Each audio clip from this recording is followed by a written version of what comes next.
শিক্ষার্থীরা কেমন আছো তোমরা? ভালো আছো নিশ্চয়ই। আমিও ভালো আছি আলহামদুলিল্লাহ। আজকে আমি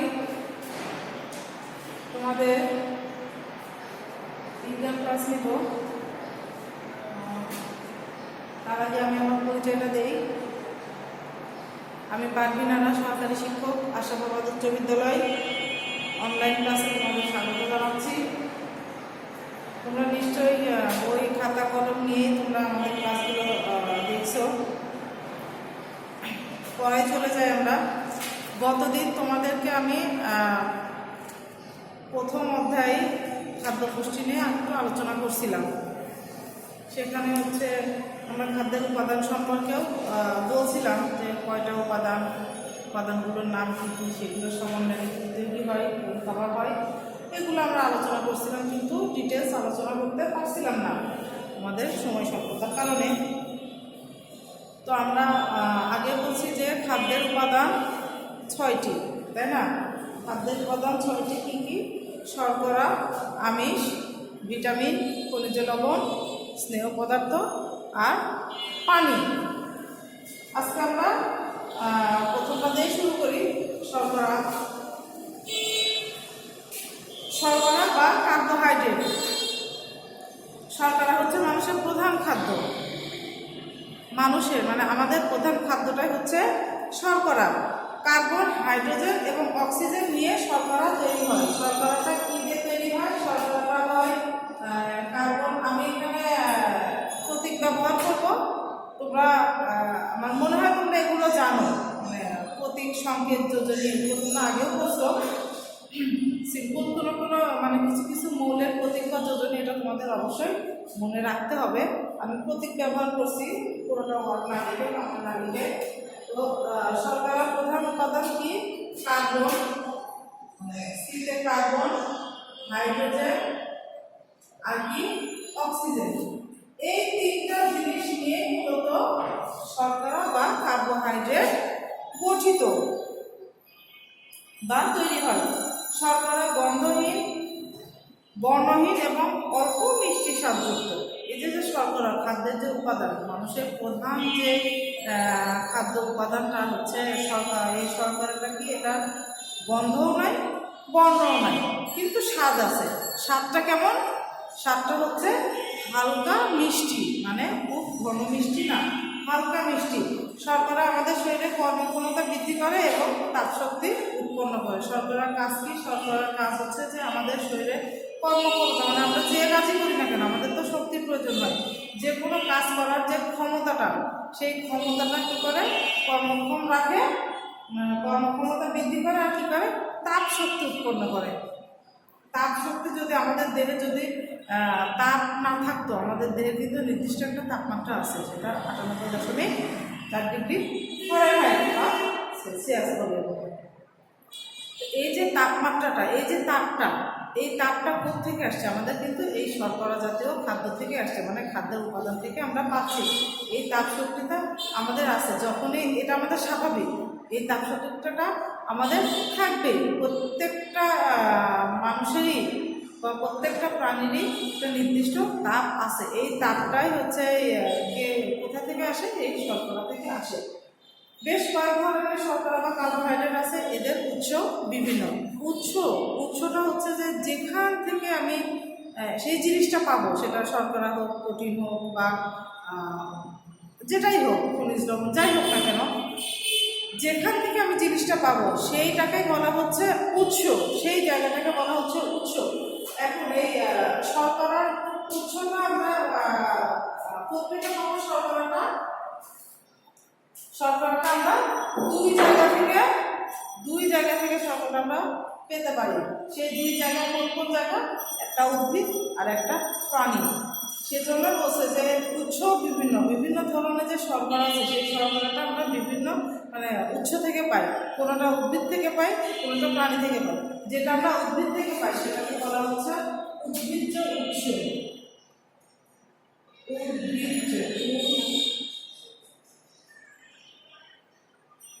উদ্ভিজ্জ উৎস যেটা আমরা প্রাণী থেকে পাই সেটা হচ্ছে প্রাণীজ উৎস।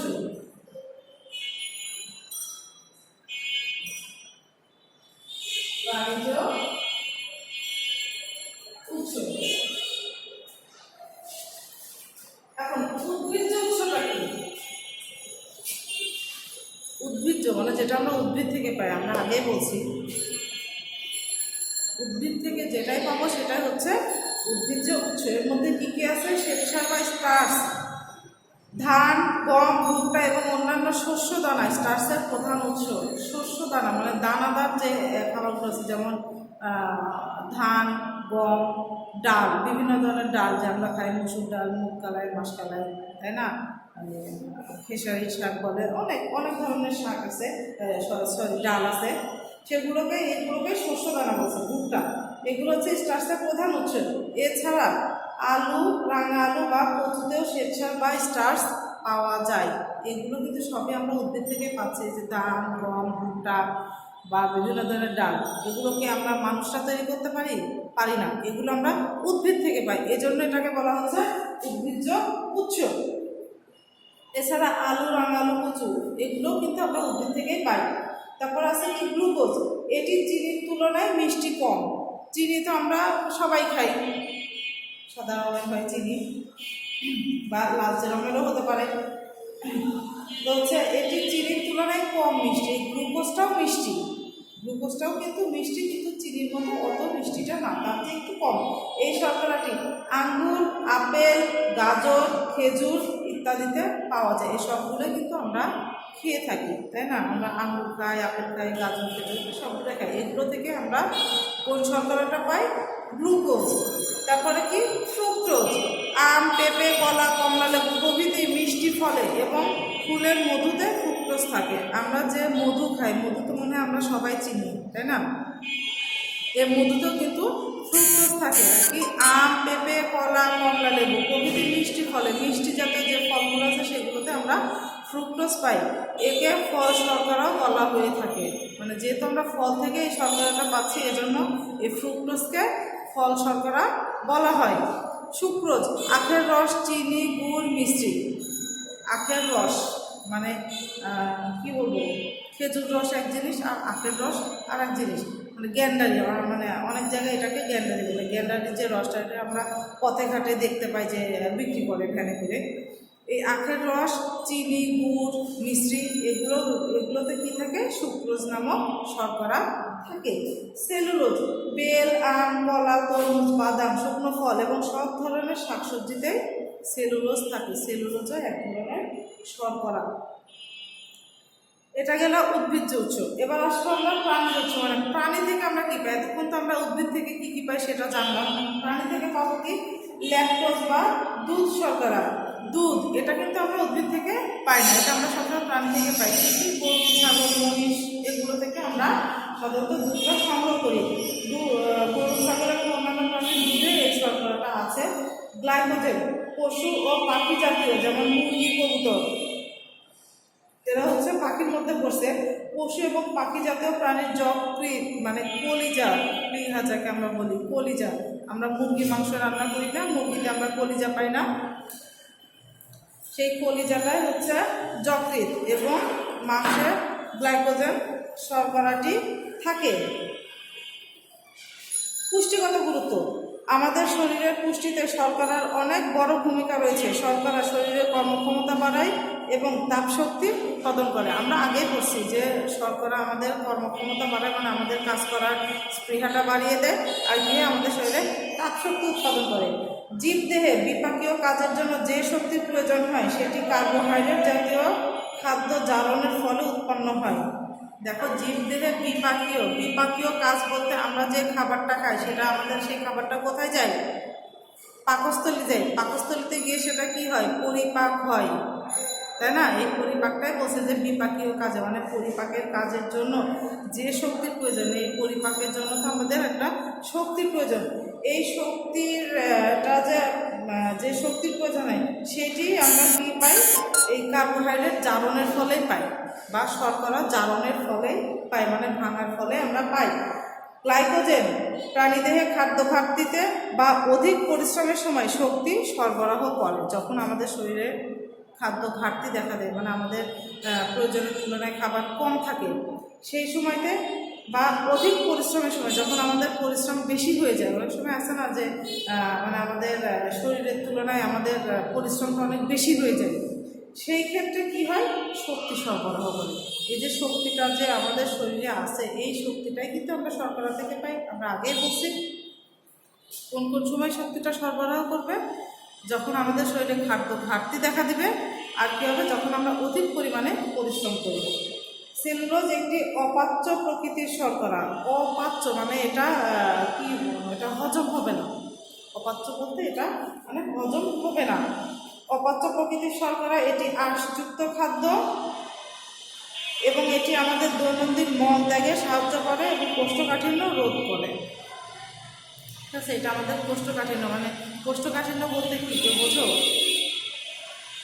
এটাকে আমরা বলি না যে আমাদের শরীর অনেক কষা হয়ে গেছে, আমাদের টয়লেট করতে বা বাথরুম করতে সমস্যা হচ্ছে, বলি না যে ছোটো বাচ্চাদের ক্ষেত্রে মানে যে পায়খানা অনেক সময় অনেক মানে কষ্ট হয় ওদের মলত্যাগ করতে, এই অবস্থাটাকে, সিচুয়েশনটাকে কোষ্ঠকাঠিন্য বলে।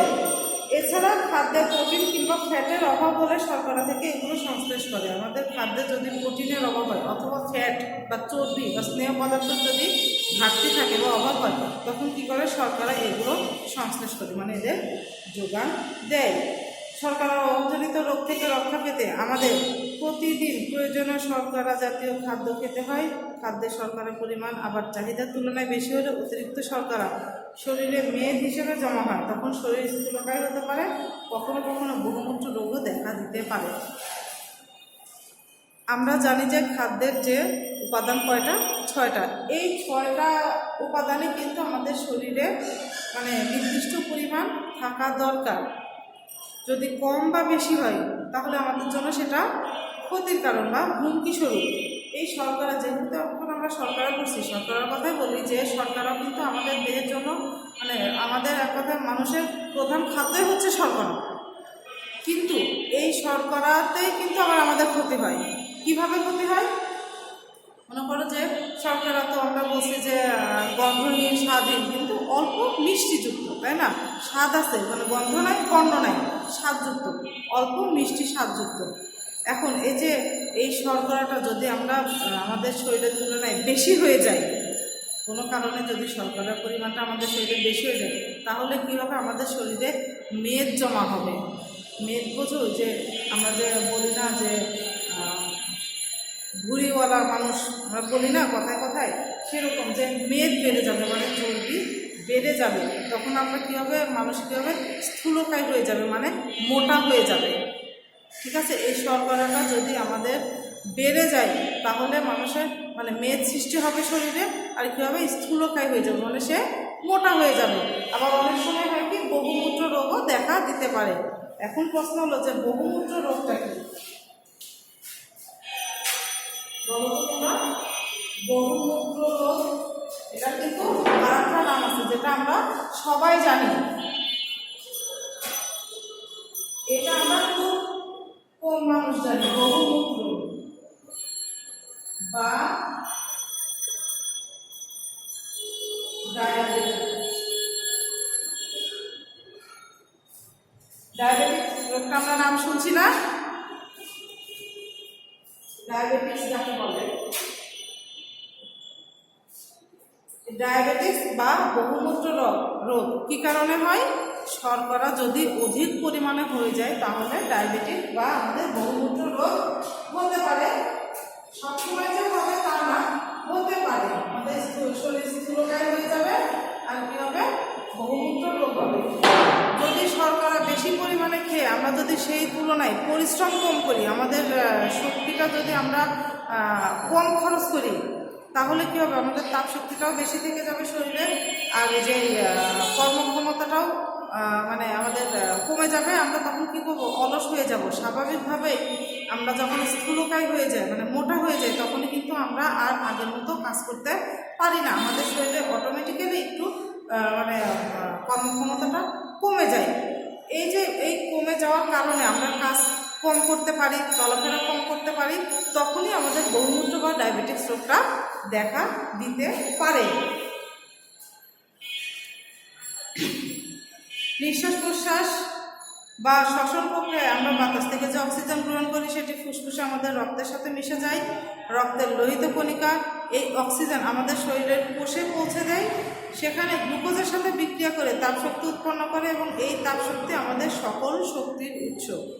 দেখো যে আমরা যে শ্বাস প্রশ্বাস নিই, শ্বাস নেই যেটা, তখন কি আমরা অক্সিজেন গ্রহণ করি, নিঃশ্বাসে কি করি, কার্বন ডাইঅক্সাইড ছেড়ে দেয়। এই যে অক্সিজেনটা গ্রহণ করলাম, সেই অক্সিজেনটা কোথায় যাবে? রক্তের সাথে মিশে আমাদের ফুসফুসে যাবে, লাং, ফুসফুস, ফুসফুসে যাবে। ফুসফুসে গিয়ে কী হবে? সেখানে লোহিত রক্তকণিকায় অক্সিজেন শরীরের কোষে পৌঁছে দেয়। আমাদের শরীরে, আমাদের রক্তে 3 ধরনের কণিকা আছে, লোহিত রক্তকণিকা, শ্বেত রক্তকণিকা এবং অনুচক্রিকা। এই 3 ধরনের কণিকার মধ্যে লোহিত কণিকা যেটা, সেটা এই অক্সিজেনকে কি করবে? শরীরের কোষে পৌঁছায় দিবে। আমাদের শরীরে, আমাদের দেহটাই তো বহুকোষী প্রাণী, আমরা আগে বলছি যে আমরা হচ্ছে বহুকোষী প্রাণী।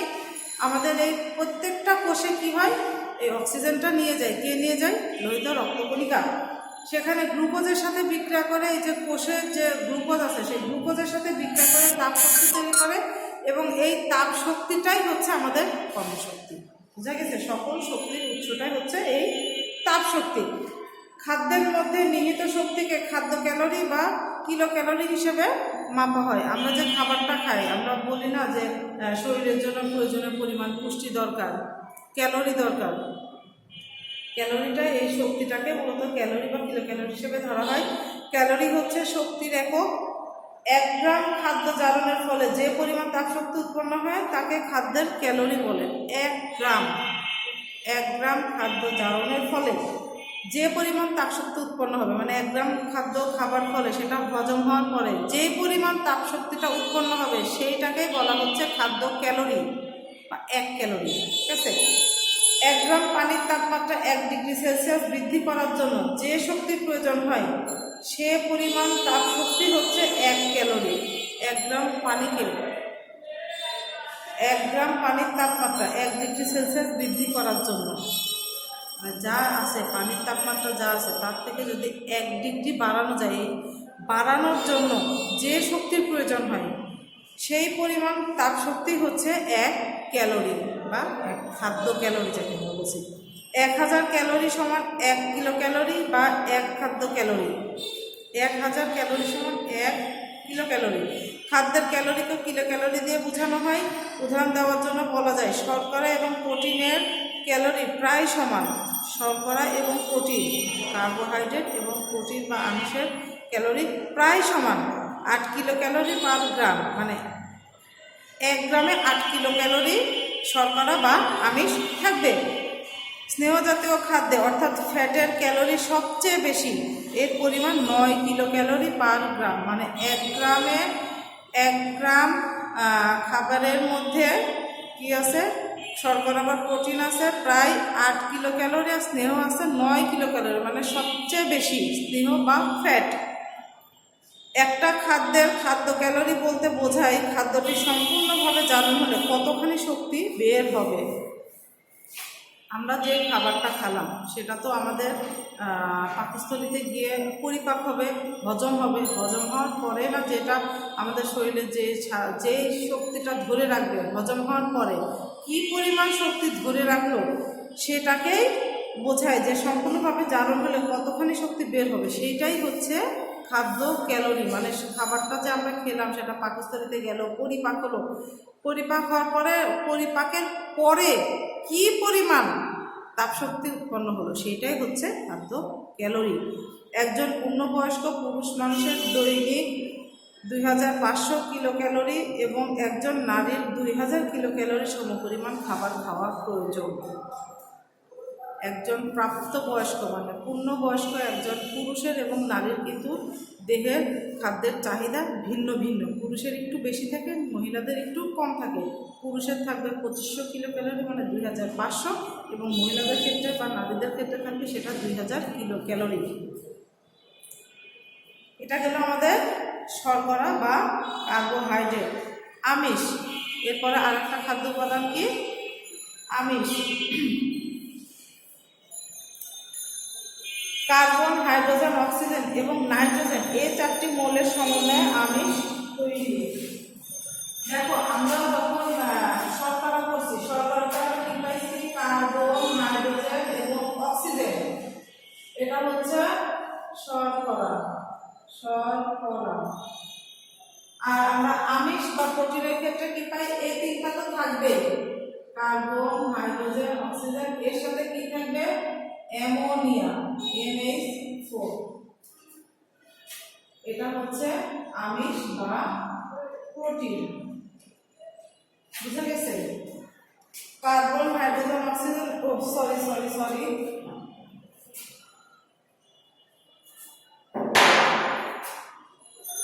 নাইট্রোজেন, অ্যামোনিয়া বা অ্যামাইনো অ্যাসিড তো পরে আসবো, নাইট্রোজেন। এই 4টা মৌলের সমন্বয়ে কি আমিষ বা প্রোটিন তৈরি। শরীরের আমিষ পরিপাক হওয়ার পর সেগুলো অ্যামাইনো অ্যাসিডে পরিণত হয়। এই যে কার্বন, হাইড্রোজেন, অক্সিজেন, নাইট্রোজেন 4 ধরনের যে মৌলিক পদার্থের সমন্বয়ে আমিষ বা প্রোটিন তৈরি। খাদ্য কি হয়? যে শরীরে আমিষ পরিপাকের পর আমিষ যে আমরা খাবারটা, আমিষটা যে আমাদের দেহের ভিতরে গেল, পাকস্থলীতে গেল, সেটা কি হবে? পরিপাক হওয়ার পর সেগুলো অ্যামাইনো অ্যাসিডে পরিণত হয়, মানে পাকস্থলীর ভিতরে সেটা অ্যামাইনো অ্যাসিডে পরিণত হয়। অর্থাৎ বলা যায় একটি নির্দিষ্ট আমিষের পরিচয় হয় কিছু অ্যামাইনো অ্যাসিড দিয়ে। অ্যামাইনো অ্যাসিড দিয়ে আমিষটাকে আমরা পরিচয় করা দিই, বা অ্যামাইনো অ্যাসিড বলতে আমরা আমিষটাকেই বুঝি। মানুষের শরীরে এ পর্যন্ত 20 ধরনের অ্যামাইনো অ্যাসিডের সন্ধান পাওয়া গেছে এবং এই অ্যামাইনো অ্যাসিড হচ্ছে আমিষ গঠনের একক। তার মানে কি, আমরা অ্যামাইনো অ্যাসিডটাকে যদি আমিষ বলি তাহলেও আমাদের ভুল হবে না, কারণ এই অ্যামাইনো অ্যাসিডটা দিয়েই আমিষটা গঠিত। এই জন্য অ্যামাইনো অ্যাসিডকে আমিষ গঠনের একক ধরা হয় বা বলা হয়। এখন এই যে আমিষ, আমরা যেমন শর্করা দুইটা উৎস থেকে আমরা শর্করা পেয়েছি, তাই না? উদ্ভিদ এবং প্রাণী। আমিষও ঠিক একই, আমরা উদ্ভিদ এবং প্রাণী এই 2টা থেকে আমিষটাও আমরা পেয়ে থাকি। প্রাণী থেকে কি পাই? প্রাণী থেকে যে আমিষ পাওয়া যায় তাকে প্রাণীজ আমিষ বলে। যেমন মাছ, মাংস, ডিম, দুধ, ছানা, পনির। মাছ, মাংস এগুলোকে আমরা উদ্ভিদ থেকে পাবো না, এগুলো আমরা প্রাণী থেকে পাই। এই জন্য এগুলো প্রাণীজ উৎস, প্রাণীজ আমিষ। আর উদ্ভিদ থেকে যে আমিষ পাবো সেটা হচ্ছে উদ্ভিজ্জ আমিষ, বা এটার উৎস হচ্ছে উদ্ভিজ্জ উৎস। এর থেকে আমরা কি পাই? ডাল, শিমের বিচি, মটরশুঁটি, বাদাম হচ্ছে উদ্ভিজ্জ আমিষের উদাহরণ। বিভিন্ন ধরনের ডাল, তাই না? এগুলো হচ্ছে ডাল, শিমের বিচি, মটরশুঁটি, বাদাম, এগুলো হচ্ছে উদ্ভিজ্জ আমিষের উদাহরণ। 20 ধরনের অ্যামাইনো অ্যাসিডের মধ্যে 8টি অ্যামাইনো অ্যাসিডকে অপরিহার্য অ্যামাইনো অ্যাসিড বলে। 20 ধরনের অ্যামাইনো অ্যাসিড আছে, তার মধ্যে 8টা অ্যামাইনো অ্যাসিড হচ্ছে অপরিহার্য অ্যামাইনো অ্যাসিড। 8টা কি?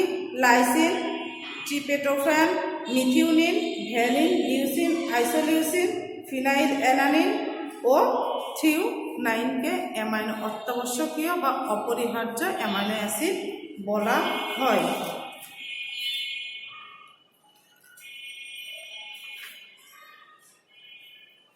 এই 8টি অ্যামাইনো অ্যাসিড ছাড়া অন্য সবগুলো অ্যামাইনো অ্যাসিড আমাদের শরীর সংশ্লেষ করতে পারে। এই 8টি অ্যামাইনো অ্যাসিড ছাড়া অন্যান্য যেসব আছে সেগুলো। প্রাণীজ প্রোটিনে এই অপরিহার্য 8টি অ্যামাইনো অ্যাসিড বেশি থাকে বলে এর পুষ্টিমূল্যটা বেশি। তার মানে কি, প্রাণীজ আমিষের পুষ্টিমূল্য উদ্ভিজ্জ আমিষের তুলনায় একটু বেশি হয়ে থাকে, কারণ এখানে এই 8টা অ্যামাইনো অ্যাসিডটাই রয়েছে। উদ্ভিজ্জ খাদ্যের মধ্যে ডাল, সয়াবিন, মটরশুঁটি বীজ এবং ভুট্টার মধ্যে পুষ্টিমূল্য বেশি এমন প্রোটিন পাওয়া যায়। অন্যান্য উদ্ভিজ্জ খাদ্যে অপরিহার্য অ্যামাইনো অ্যাসিড থাকে না বলে এদের পুষ্টিমূল্যটা কম। যেমন ডাল, সয়াবিন, মটরশুঁটি এগুলোর মধ্যে এই অ্যামাইনো অ্যাসিড, 8টা অ্যামাইনো অ্যাসিড আছে জন্য এদের পুষ্টিমূল্য বেশি। অন্যান্য যে উদ্ভিজ্জ উপাদানগুলো আছে সেগুলোতে পুষ্টিমূল্যটা একটু কম থাকে। প্রাণীদেহের গঠনে প্রোটিন অপরিহার্য। দেহকোষের বেশিরভাগই প্রোটিন দিয়ে গঠিত। আমাদের যে দেহকোষটা, এই কোষের বেশিরভাগই প্রোটিন দিয়ে তৈরি। দেহের হাড়, পেশি, লোম, পাখির পালক, নখ, পশুর শিং এই সবই কিন্তু প্রোটিন দিয়ে তৈরি। আমাদের হাড়, আমাদের লোম, তারপরে কি পালক, পাখির পালক, তারপরে পেশি, মানে মাংসপেশি যাকে বলে, পেশি, নখ, পশুর শিং এই সবই কিন্তু প্রোটিন দিয়ে তৈরি। পৃথিবীতে প্রাণীদের শুষ্ক ওজনের প্রায় 50 ভাগই হচ্ছে প্রোটিন। প্রাণীদেহের শুষ্ক ওজনের প্রায় 50 ভাগই হচ্ছে কি দিয়ে তৈরি? প্রোটিন দিয়ে তৈরি। তাহলে আজকে আমরা খাদ্য উপাদানের যে 6টা উপাদান আছে সেই 6টা উপাদানের আমরা আজকে 2টা উপাদান সম্পর্কে আলোচনা করলাম। বাকি উপাদান সম্পর্কে আমরা পরের ক্লাসে আলোচনা করবো ইনশাল্লাহ। তোমরা সবাই আমাদের ক্লাসগুলো খুব মনোযোগ সহকারে দেখবা। আশা করি অনেক উপকার হবে তোমাদের। তোমাদের যদি কোনো প্রশ্ন থাকে তোমরা আমাদের সাথে যোগাযোগ করবা, আমাদের সাথে কন্ট্যাক্ট করবা, আমাদের বলবা, আমরা তোমাদের সেই প্রশ্নগুলো সলভ করার জন্য চেষ্টা করবো ইনশাল্লাহ। তোমাদের আমি একটু বাড়ির ক্লাস দিব যে তোমরা বাসায় একটু পড়বা। আমি যে 2টা উপাদান সম্পর্কে পড়ছি, শর্করা এবং আমিষ, এই 2টা উপাদান তো খুব ভালোভাবে পড়বা, একদম লাইন বাই লাইন পড়বা। অনেক কিছু ছোট ছোট অনেক কিছু মানে মনে রাখার মতো আছে যে বিষয়গুলো, সেগুলো তোমরা অবশ্যই ভালো করে দেখবা। আর সাথে আর একটা জিনিস আমি তোমাদের একটু পড়তে বলবো যে স্নেহ পদার্থ বা লিপিড, শর্করা, আমিষ আর স্নেহ পদার্থ বা লিপিড, এই 3টা উপাদান সম্পর্কে তোমরা একটু মানে বেশি বেশি করে পড়বা। আমি পরবর্তী ক্লাসে বাকি উপাদান সম্পর্কে আলোচনা করব। ঠিক আছে, আজকে তাহলে এই পর্যন্তই। আল্লাহ হাফেজ।